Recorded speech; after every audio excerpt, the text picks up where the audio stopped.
Matthew here with Peoria Adventists. We are celebrating our first channel Christmas, and we're going to do it with this video, which is about some of my favorite and some of my least favorite Christmas songs.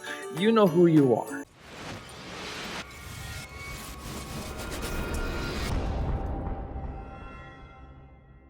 As you can see, we've been setting up for Christmas here in the Peoria church. Is there anything better than a church decorated for Christmas? Oh, actually, there is. There is something better, and that is Christmas music, and not just any Christmas music either. Seriously, Christmas has some of the best and the worst music ever written. So, I'm going to go through some of my favorite and my least favorite Christmas songs in no particular order. First up, a least favorite song, Baby, It's Cold Outside.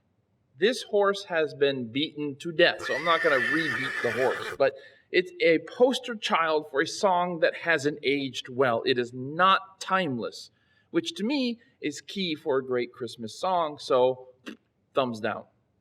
For a favorite song, I'd say The Holly and the Ivy, even though the song barely mentions ivy at all. I mean, it really should be called The Holly and More Holly. Maybe being left out of the song made Ivy bitter, jealous that Holly became a pretty name and Ivy is a Batman villain. Now Ivy lurks in the woods, poisoning everyone who touches her. I will not be silent. You will remember me. Another least favorite song, I Want a Hippopotamus for Christmas. Now I'm really breaking my wife's heart on that one. She loves to torment me with this song.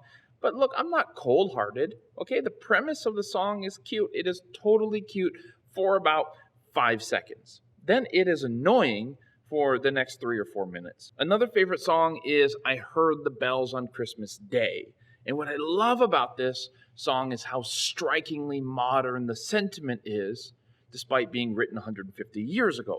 Now, Longfellow, who wrote the poem behind the song, had lost his wife and nearly lost his son in the Civil War. And so on Christmas Day, 1863, he hears these hopeful Christmas bells ringing from the churches and begins to wonder, why are we singing about hope in the midst of this wretched war which almost cost me my son? So he writes in despair that, for hate is strong and mocks the song of peace on earth, goodwill to men. But in the end, the Christmas bells ring louder than the Confederate cannons, and I just find that so beautiful. Now, the last of my least favorite songs is We Three Kings. Up until now, I've been picking on some pretty low-hanging fruit. It's easy to hate on the hippopotamus song, so I wanted to make a more controversial pick here. So yes, part of my problem, as you might imagine, is the whole three kings thing, when we don't know how many kings, how many wise men, how many magi brought Jesus gifts. And so that's a pet peeve, of course. That these kings are from the Orient is an antiquated way of describing that part of the world, and it has some negative connotations now. Now, the song has some good bits in it, don't get me wrong, but overall, it's just a really long song that doesn't especially say anything that isn't said in the first couple lines. The Magi talk about Jesus' resurrection, which of course they didn't really know anything about. So it just feels too scripted, too creedal for me. There's no real emotion in the song, so I'm going to pass. Now, my favorite Christmas song is O Holy Night.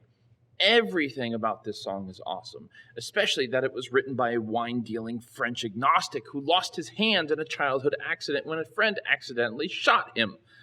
And when the church found out that the guy who wrote this song was agnostic, the church banned the song, and it got to America where a Unitarian minister translated it and embellished it a little bit.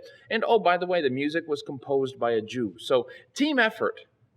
But that line in the song that always moves me is this one.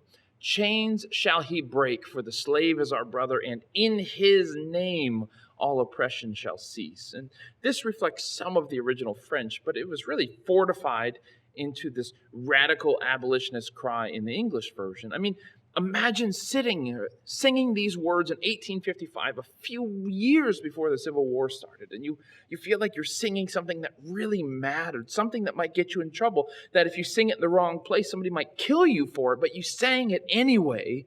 Yes, that song is amazing. So what are your favorite or maybe least favorite Christmas songs? Let me know in the comments section below. Don't forget to subscribe. And until then, Advent seems like a great time to remind you that the best is yet to come. Oh,